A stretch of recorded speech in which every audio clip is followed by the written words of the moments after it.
कि सरकार का नाम आया तो कहोगे कुर्रत आइनी बिका या रसूल अल्लाह, या रसूल अल्लाह मेरी आंखों की ठंडक आप हैं।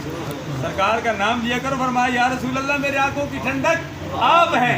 अल्हम्दुलिल्लाह यही अकीदा शेख मोहम्मद अली साहब का था, यही अकीदा मेरा है, यही आपका अकीदा है, यही सैदन वालों का अकीदा है, अजिया वाला का अकीदा है, यही वह अकवा कैंट से इनके भाई है अल्हम्दुलिल्लाह जी तशरीफ लाए हैं, उनका अकीदा है, हामिद साहब का, राशिद साहब का, मोहम्मद इस्लाम साहब का, इस सब का अकीदा जो सऊदी अरब से उनके भाई जनाजा के बाद पहुँचे हैं, सबका अकीदा ही यही है।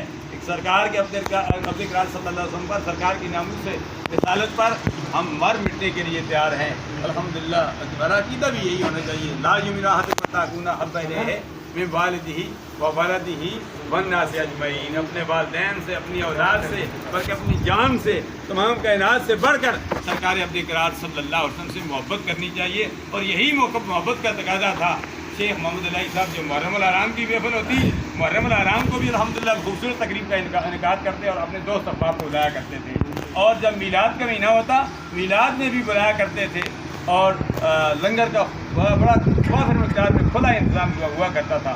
या अल्लाह इन सब जो इन्होंने दुनिया में नेकियां की हैं, हमारे सालहा की हैं, मीलाद मनाते थे, मुहर्रम अल हराम के हवाले से तमाम करते थे, या अल्लाह तो कबूल फरमा।